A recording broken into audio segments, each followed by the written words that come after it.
time. It's always vanishing. The commute, the errands, the work functions, the meetings, selling your car. Unless you sell your car with Carvana.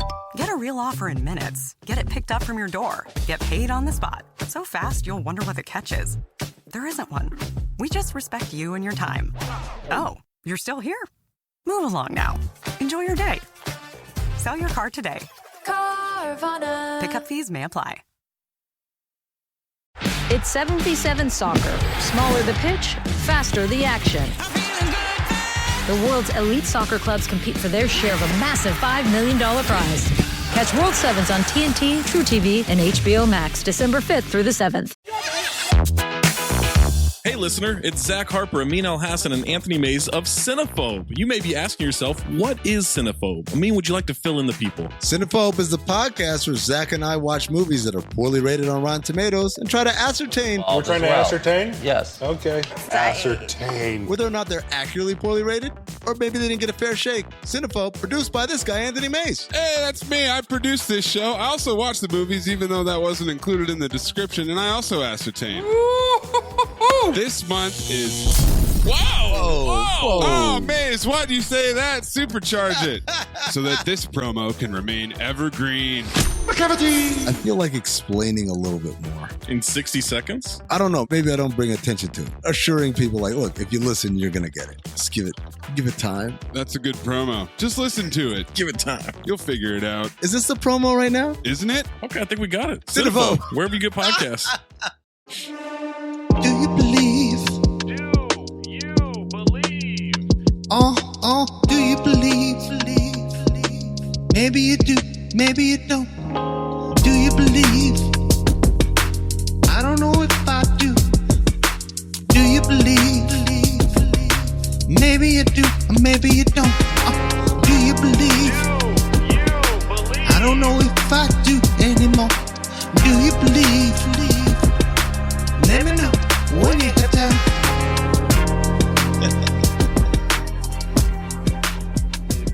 Welcome to the Do You Believe edition of Basketball Illuminati, the companion show to the one that Amin, Tom, and Mays do. I'm Zach Harper. That's Dakhil. That's Wosny Lambre, who's some accounting stuff right now. Make sure you're checking out the main show. I don't know that. Look, we were gonna do a whole thing on because there's some conflicting reports here about Giannis in the future, and so our first topic was going to be, do you believe that Giannis will be traded by the Bucks? Because Shams Charania came out yesterday and said, hey, Giannis and his agent are going to have some conversations about the future of Giannis and whether he should stay or not, and there'll be a resolution in the coming weeks, which there's like 9 weeks until the trade deadline, so that sounds about right. Those are coming weeks. And so we're gonna do that, and Doc Rivers came out there and demonstratively said he is not for the 50th time, one network doesn't get it, blah blah blah. He has not requested a trade, which I think is probably true. Now, his agent may have requested a trade. I don't think Giannis said it, right? There's a loophole. There's a verbal loophole there. Yeah. Said it. Yeah, so that's technically true. But then something else happened with Giannis last night. I think a few things have happened in the last few days. It's weird. Okay. Do you believe? So Wednesday afternoon, Shams broke the Giannis news, and the Bucks completely rebuked it, right? And Eric Name and Sam Amick did some reporting for The Athletic saying, like, look, the conversations are not that deep. This is, basically like nothing to see here, right? The Bucks can't just trade Giannis and tank because they don't have their picks. They don't control their picks in 26, 27, 28, or 30. 2029 pick, though. It's looking pretty good. Doc Rivers said Giannis has never asked to be traded ever. I can't make that more clear. We're trying to win games. Well, you're doing a bad job. Then 3 minutes into the first quarter, Giannis went down oddly. Awkwardly. awkwardly and oddly. It didn't look like the kick, right? That we see with so many people. There's no ripple. There's no anything.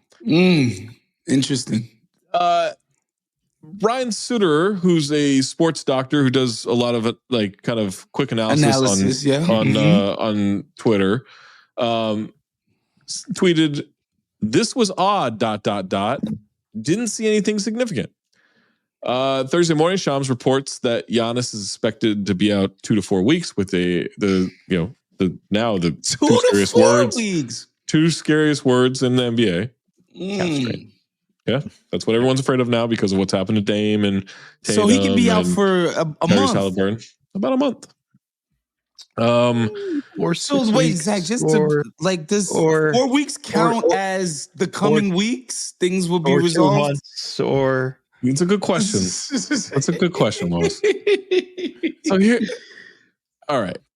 Does it pause the timeline? I am asking what is in the doc. Okay, I need that clear.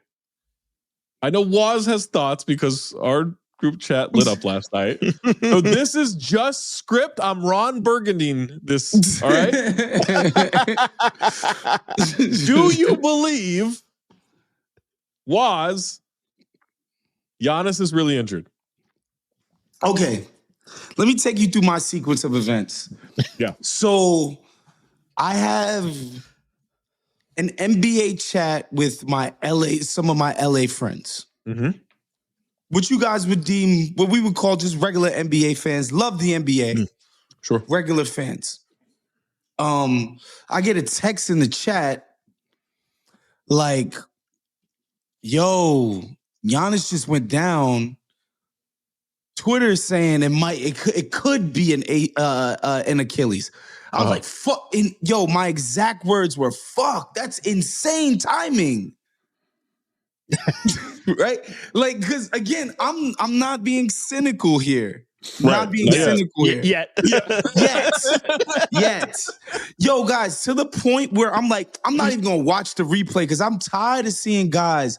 Sure. I'm tired of seeing Tatum, Hallie, Dame. Like, I'm tired of looking at guys agony and pain. Hallie was fucking crying. Like, James Wiseman. James Wiseman, right? And I'm like, I don't even want to watch it. So then another friend of mine texts me on the side and he goes, hey, bro, you see Giannis? LOL, exclamation point. Like, he's laughing out loud. I was like, yeah, man. That's messed up. Yeah, you're like, that's cold. I said, yeah, man, insane timing. He said, what do you mean? You think he's really hurt? I was like, I mean, let me go. Like, that's what it seems like. And he said that was one of the worst fake injuries I ever seen. And I was like, you know what? Now you're interested. Now I'm like, okay, let me go check this out. That's a heavy accusation. Okay. Then I actually went and saw it, and he didn't fall on the plant. The leg kind of jumps up, and then he's like,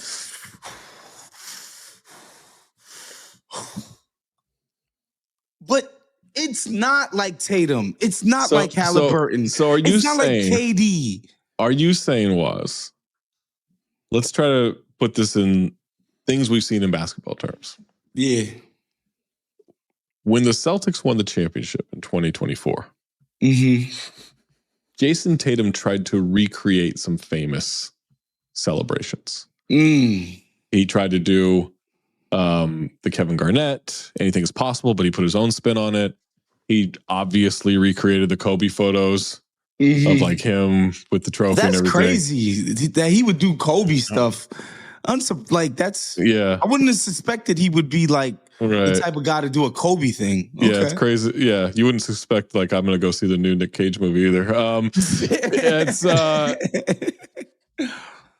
Are you saying that maybe Giannis was recreating what he thinks it looks like when something happens? Yes, I'll say this. in a court of law, you know how sometimes you have a great physical evidence case? Sure. And then you have a great circumstantial evidence case? Sure. I would say this is an excellent circumstantial evidence case. In the sense that we know you asked them to trade you to the Knicks in the summer. Okay. We know historically you've said you'd love to be in Milwaukee. No. He said this on the record. You'd love to be Milwaukee. Yeah. As long as you're winning. Milwaukee loses 8 of the last 9. Right. That's another circumstance. Mm-hmm. You unfollowed every Bucks social media thing in existence, then mysteriously deleted mad stuff, like circumstantial. Shams puts out another report that your representation has reached out to talk about your future with the team. And now this. Mays says there isn't a smoking gun, but I would take this case to an impartial jury and feel confident that I could win it. So this jury is not in Milwaukee nor New York. Right.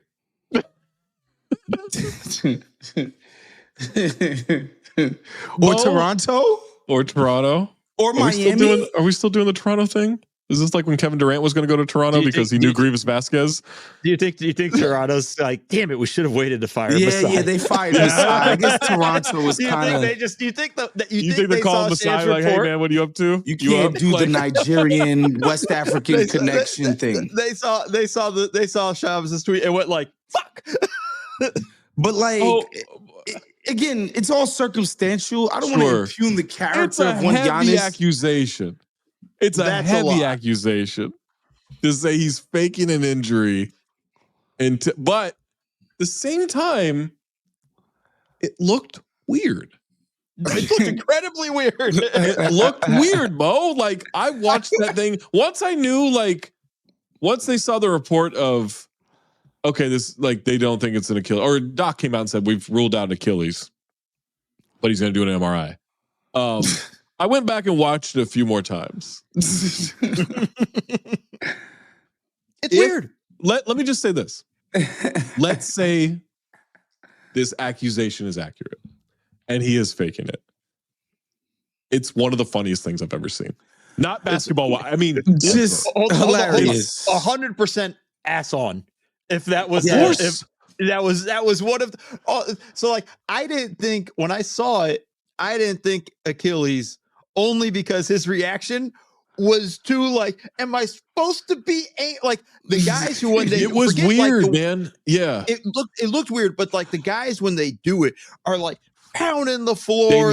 They know when they do it. Away. Yeah, they know when they do it. It looked like he was looking at Thanasis, going like, "Line, what do I do?" You know, like right. I think Dames was pretty stoic. Yeah, but Dame's just stoic. Yeah, Dame's just a stoic Dame guy. is just stoic as fuck. He just never shows any emotion. But the majority of the time, so like when I was watching it, I was like, I think here's the thing. I think he's hurt. I didn't think it was Achilles. I didn't think it was, but I didn't, but you know, so it's like, I felt like something was wrong. An MRI would have to show an injury. Yes. Right. Or unless you get a preventative one like our fearless leader. Sure. But the whole thing was just like, he's too competitive, I think, to actually fake an injury. Like, I just don't think he would do that. Why did it look so weird? But why did it look? I'm with you. I think he's hurt. Hold on, guys. Let me ask you something. I think he got hurt because he moved weird in a random moment, and it was just like shit. Let me ask you something. Do you believe I'm covering my own ass with this conversation? Yes, of course I am. Like it's this is. Hold on, but guys, do you believe we'd even give this even a remote chance of not being true if it was, say, I don't know, LeBron? Well, LeBron does some acting when he gets hurt. LeBron would have been ass off. We'd have thought his leg fell off. Like it would have been. After the first 2 times, I have never once thought LeBron's hurt when he goes down. Never once. Dog. the ankle, the this, Yeah. the gets fouled, stays on the floor longer Yeah. than is humanly Yeah. necessary.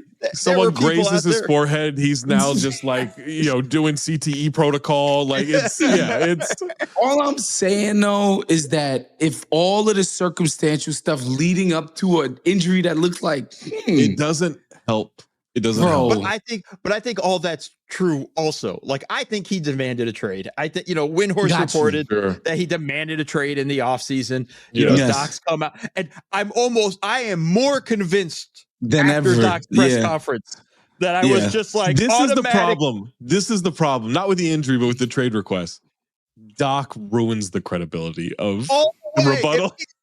If he just it immediately, like, I texted one of my if Doc had come out and said, "Yeah, of course he has," I would. Oh no, there's no way he did. There's no way he's. No, right. I'd have been like, "Oh, that's a weird one." Doc should have came out sarcastically and said, "Yeah, the whole team did," and and I demanded to go with a trade too. Yeah, I've been traded before. Yeah, like all of that. Like, I think he demanded a trade. Not him, but his agent. As we're being a little bit careful. That's think the workaround. The phrase discussing the future means you don't believe there's a future there. Like, you don't think there's something. And he's done, like, they've done this thing before, where it's like, oh, Giannis isn't happy. Is he going to sign the Supermax? Okay, we'll trade for Drew Holiday. Boom, win a title. Great. Then it's like, I don't think we're going to win any more titles. I don't know if Giannis is going to be happy. And boom, trade for Damian Lillard. That didn't work out. He pops his Achilles, and their answer was, would you like Miles Turner and $20 million of dead cap every year? Yeah, that the wave and stretch of Dame now looks so incredibly bad. Dog, if he requests a trade, it was bad in the moment. But if he then even worse, 5 months later, 8 months later, whatever that timing is, requests a trade, then it's like we're not even. We're 6 weeks into the season, and we didn't even hit December 15th before he started the. Yeah, I mean, cool, because he missed some games, and it was like a reality of like, oh fuck, it's just Ryan Rollins and them boys. Like, that's what we're doing. Ryan Rollins is the best player on that team. I thought this team would be bad before the season started. It was precisely because of this. I'm like, Giannis is gonna miss game. Like, that's going to happen. I thought if he remained healthy and played like 75 games for some reason, I thought they'd be fine. 75. 72, 75, somewhere in that range. Like, I thought they would be fine. I think even that would be too much to overcome. I mean, it's like a 23-point swing when he's off the court. Like, for 100%. Like, it's a mass. I mean, and of course it is, but like, bro, man, think about that. Think about that. He misses 13 games. They're going 2-11. Yeah. 1-12. And then lost when he came back. Granted, it's the Knicks, but like, he comes back and like they still lose a game. Like, more shocked they won yesterday and beat Detroit. Remember a couple of weeks ago? Yeah, that was shocking. Like, I was like, Detroit, okay, maybe you don't have it. Remember a couple of weeks ago when he like beat up on the Knicks? It was like, my city. Like Milwaukee's my city. Like, I thought he was in New York saying that. Oh no, that would have made more sense. That would have been eventually my city. Eventually my city. All right, let's move on to our next topic. Speaking of teams in the East and someone we just mentioned. Hello, listener. It's Producer Maze here to talk to you about Chime. You know what shouldn't cost money? Managing your money. These old school banks with their monthly fees and their overdraft fees and minimum balance fees and fees on your fees, and they fee you when you're feeing. Not Chime. Chime is changing the way people bank. It's fee-free. That's free of fees, not fees of fees. And it's built for you. It's not another banking app. They unlock smarter banking for everyday people with products like MyPay, which gives you access to up to $500 of your paycheck anytime. And now the Chime card is a new way to build credit history with your own money and get rewarded every single day. No annual fees, no interest, no strings attached. And when you get qualifying direct deposits, you get 1.5% cash back on eligible Chime card purchases. Chime is not just smarter banking. It's the most rewarding way to bank. Join the millions who are already banking fee-free today It just takes a few minutes to sign up. Head to chime.com/basketball. That is chime.com/basketball. Chime is a financial technology company, not a bank. Banking services, a secured Chime Visa credit card, and MyPay line of credit provided by the Bancorp Bank N.A. or Stride Bank N.A. MyPay eligibility requirements apply, and credit limit ranges $20 to $500. Optional services and products may have fees or charges. See chime.com/fees info. Advertised annual percentage yield with Chime Plus status only. Otherwise, 1.00% APY applies. No min balance required. Chime card on-time payment history may have a positive impact on your credit score. Results may vary. See chime.com for details and applicable terms. Hey, listener, Zach Harper here. You know that you don't have to let big wireless and your overpriced phone bill suck the joy out of the holidays this year, right? Because right now, all of Mint Mobile's unlimited plans are 50% off. That's 50. You can get 3, 6, or 12 months of unlimited premium wireless for $15 a month. It's their best deal of the year, and it makes it really easy for you to give your expensive wireless bill that Scrooge treatment. Mint Mobile's best deal of the year is happening right now. All Mint plans come with high-speed data and unlimited talk and text on the nation's largest 5G network. You can bring your current phone and number over to Mint too. No contracts, no nonsense. Every time I do one of these ads and we put it in the podcast, I get all these DMs. Hey, do you really have Mint Mobile? Do you really have Mint Mobile? Yes, I have Mint Mobile. Switched a while ago, and I am saving so much money because I got rid of my old plan. Turn your expensive wireless present into a huge wireless savings future by switching to Mint. Shop Mint Unlimited plans at mintmobile.com/dings. That's mintmobile.com/dings, DINGS. Time for a disclaimer. Limited time offer. Upfront payment of $45 for 3 months, $90 for 6 months, or $180 for 12-month plan required. $15 a month equivalent. Taxes and fees extra. Initial plan term only.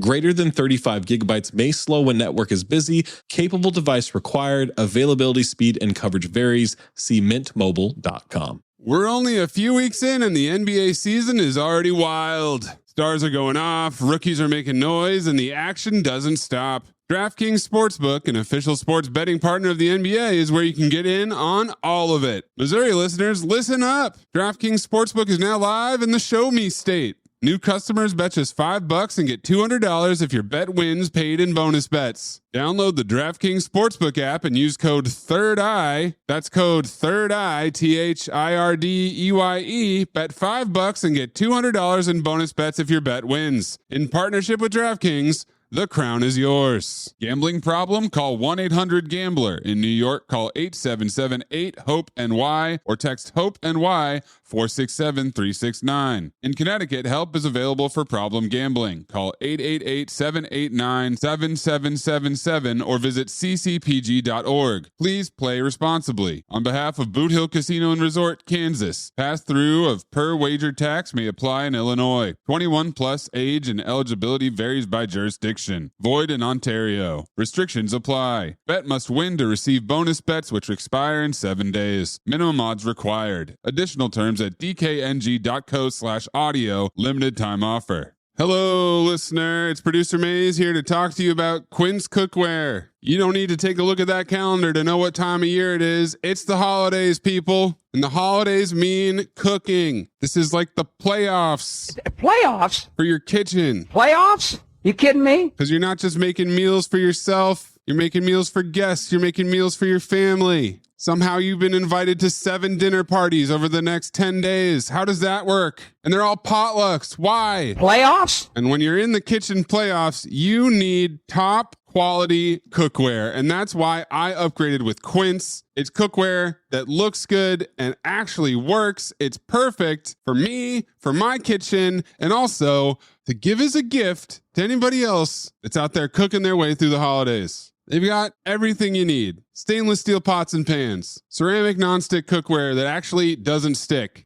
chef's knives sharp enough to slice and dice and julienne your way through prep. And that's just behind the scenes. What about front of house? Glassware, plates, silverware, linen napkins. Create some ambiance. You might be wondering, how does Quince do this? How do they have quality products at half the cost of similar luxury brands? Well, they work directly with trusted factories that maintain high standards for both craftsmanship and ethical practices. They cut out the middlemen and pass those savings straight to you. So give your kitchen essentials an upgrade and check off a few of those chefs on your list with cookware from Quince. December's flying by, so don't wait. Go to quince.com/dings for free shipping on your order and 365-day returns. Now available in Canada too. That's QUINCE.com/dings, DINGS to get free shipping and 365-day returns. Quince.com/dings. This episode is sponsored by BetterHelp. Holidays are a time for traditions. Some people have many of those traditions in their family. Some may not have any, or they're starting their own. And now's the time to kind of reflect on what those traditions mean to you, how meaningful they are.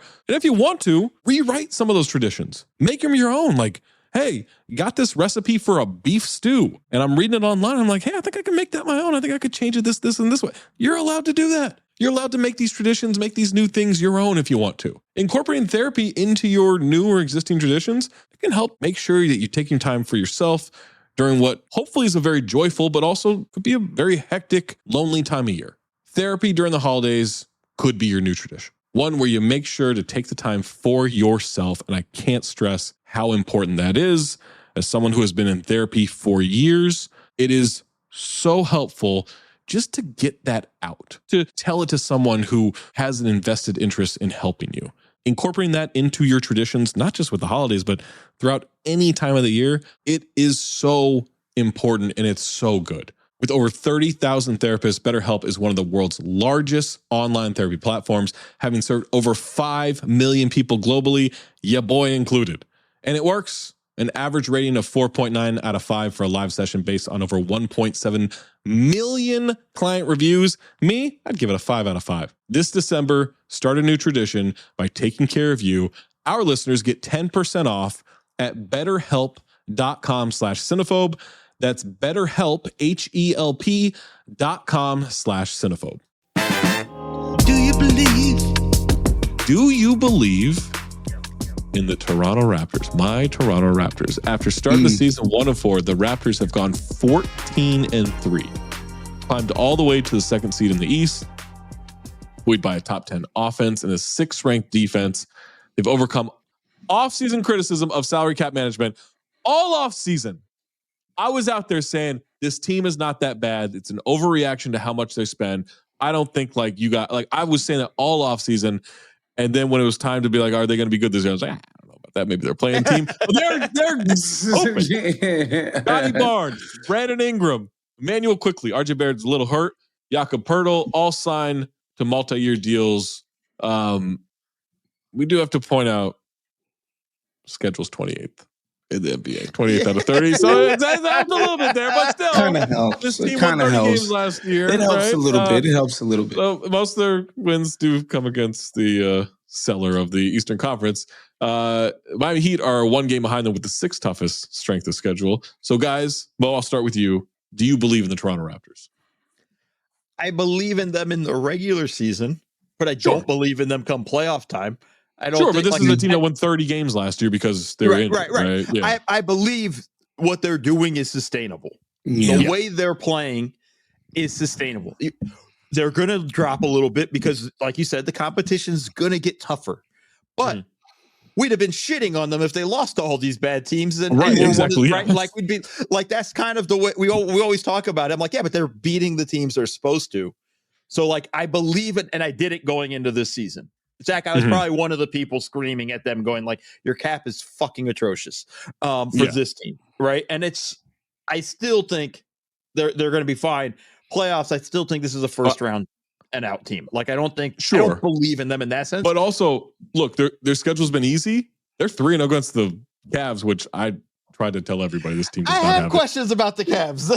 I got answers. Starting to have major questions about that outfit. Like I believe in the Raptors more than I believe in the Cavs, which may sound crazy to people, but like I do. And I get it. Garland's out. Jared Allen's been out. Okay, you still have Evan Mobley and Donovan Mitchell. Why aren't you winning games? You shouldn't be this bad. You shouldn't be as bad. Jerome was that important? Like, that's really a problem. No, I don't. That's my point. Believe that. Yeah. That's my point, though. Like, if it's that, I'm a big Ty Jerome fan, and I'm like, nah, man, it can't be that. That's a problem. That's crazy. Like, I mean, the difference between the Cavs and the Raptors is like the Raptors play with spirit. Like, these guys seem to be really bought into what the coach has implemented. Like they play with a purpose. And I think legitimately Scottie and Brandon Ingram are playing differently than traditionally they've played offensively. And Brandon Ingram is like trying on defense. I don't know. It's something is happening with that group where they have a sense of belief in what they do. Quickly is actually like he's been good. He's been legit. I think, when he got the contract, it's like, bro, if he plays like a starting point guard, like an obviously NBA starting point guard, the contract is justified. And this year, you can't argue with the results. Like, he's a starting fucking point guard. Yeah. I think. No, I do believe in what they're doing. Yeah. I think there's a little bit too here of like a Grizzlies East, although now I'm thinking of the geography. The Grizzlies might be more eastern than where Toronto is, or south. Geographic, like way south. Like the Grizzlies being a Western Conference team is ridiculous. Yeah. That always confused me when I traveled with the team. I bet it was a shorter flight. It was a shorter flight from Atlanta to Memphis than anywhere else. Memphis to the west. Yeah, of course. It's right there. You can drive there like no time at all. But in the sense that like when the Grizzlies had that year where they were super injured and they had years where they were missing guys and all these guys on the bench had to go up 1 or 2 spots in the rotation, and that's what happened last year. And now like Jamal Sheed and Grady Dick and like all these dudes are back in their proper rotation positions because Quickly and Ingram and Scottie and RJ, and like they're all there.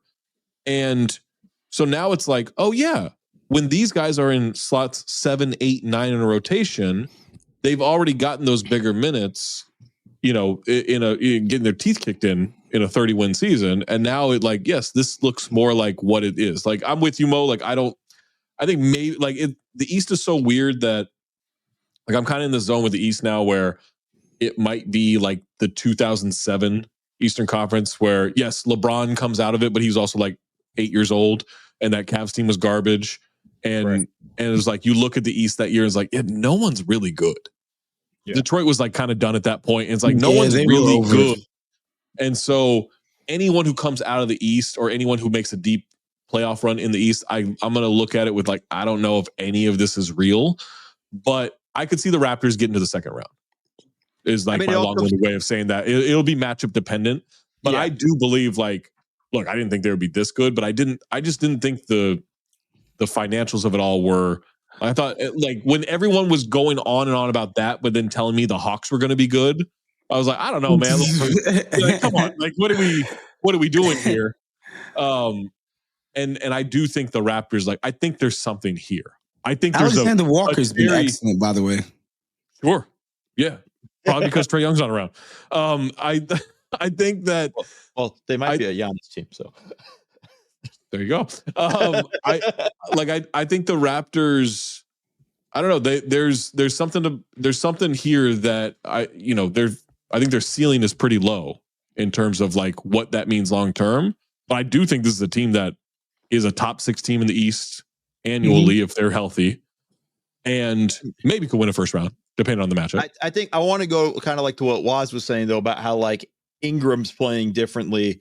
And Darko's been coaching his ass off, that's man. What I'm saying. Like he was on done the hot a phenomenal job. He really sold his vision to these guys and got them going in a way that was got them buying in, which is the most important thing as a coach, right? Is I say it all, coaching is a sales job, and he's sold them this offense, and they bought in.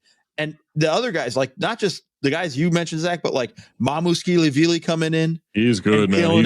He's been really good. He's good, yeah. Like that's every game this guy is cooking. Yeah. Right. Like that's a value pickup for them. Like he's like a poor man's Jay Huff. So like that was a great pickup for them, and they're rolling through with everything in total blocks. Okay, so then we're gonna keep going, and I just again all of this stuff is. Do you believe in Jay Huff? Quick segment. Yes, Jay Huff's awesome. Yes, Zach believes in Jay Huff. Okay, I love Jay Huff, but he just likes his hair. I love the way they're set up. There. Oh, give me Maze ask J Huff or J King. Give me J Huff every day. I'm so sick of J King. That's not a question. That's not a question, Maze. All right, All of us are picking J Huff. Let's move on to our last topic, which I thought was going to be our first topic until the Giannis shit happened.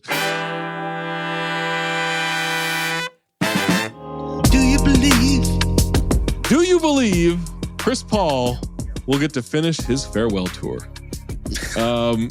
A couple of days ago, let's start before Tuesday night. A couple of days before, Chris Paul had posted the definition, a screenshot of the definition of leeway. I don't know if you guys caught that. He had posted that on Instagram. Then Tuesday night, late Tuesday night, Chris Paul posted on Instagram, just found out I'm being sent home. It was less than 2 weeks after he announced through State Farm that this would be his last season in the NBA. Shocked Kawhi Leonard, James Harden, but apparently Chris Paul has been annoying the shit out of Ty Lue, the coaching staff, and the teammates.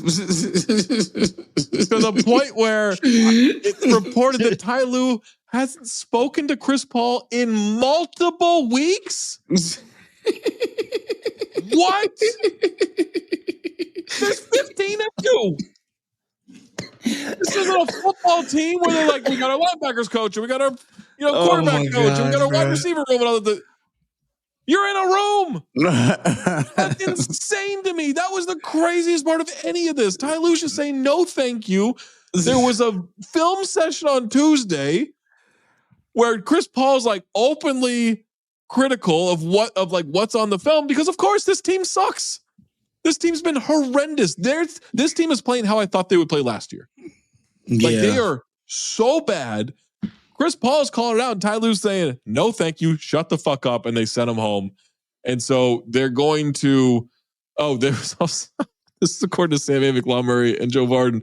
One source said, quote, that there was a request for him to stop with the locker room lawyering, which is so funny. What's locker room lawyering? Did somebody remind me what that means? My interpretation of that, well, Mo, maybe you know because you've been in these locker rooms. No, you do your thing and then I'll go. My interpretation of that is Chris Paul is presenting cases to different sects in different areas of said locker room, trying to get them, I would hope to find a solution in the middle ground. But for the most part, I think he is fanning flames rather than he's making the case that management and coaching sucks.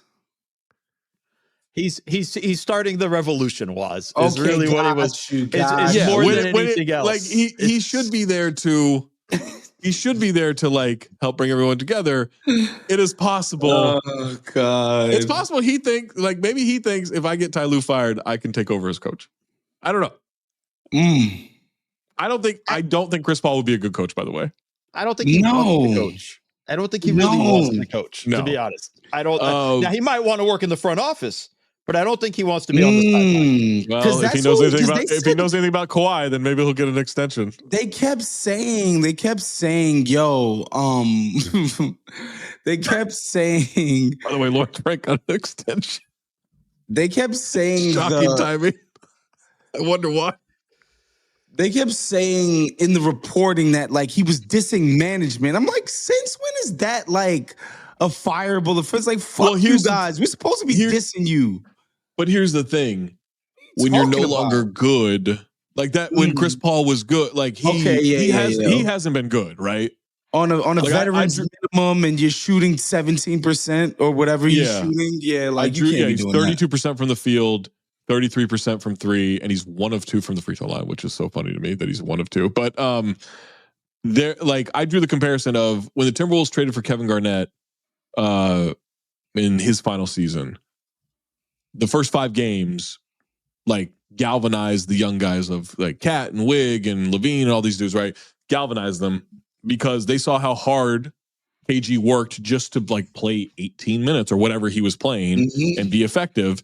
And then KG was too hurt to keep playing, but was still barking at everybody, still being the leader. And my understanding of it is they were like, motherfucker, you're not even on the court anymore. Like, we're not hearing it.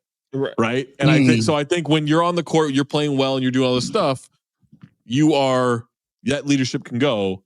When you're 21st season Chris Paul and you're shooting 32% and you've gotten 14 minutes a game, they don't want to hear it. It's tough. It's tough to want to hear this shit, bro. Yeah. Here's my question though. Is anybody surprised by this? No. This is all that we've known about Chris Paul being a grading personality. Sure. I'm surprised by how bad they are. And so then this becomes a possibility. That just makes it worse, though. Oh, for sure. We're losing, and I'm getting yelled at by this little midget. Like, what the fuck? I think the problem though is if they were winning like they did last year, this wouldn't have happened. Yeah, if they were a 500 team, nobody would care. They would be annoyed.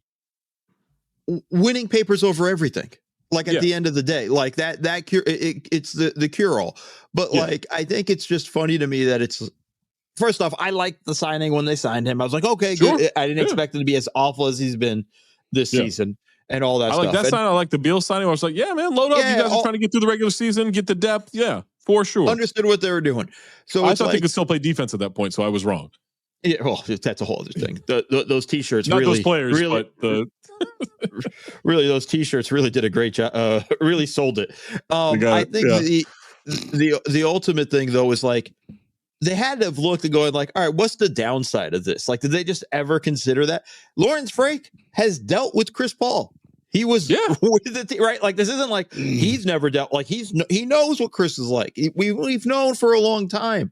On top of all this, it's just funny to me. I'm not surprised that like he's driven everybody nuts. Ty Lue is completely done with it. Everyone. Yeah, I'm surprised Ty Lue won't speak to him.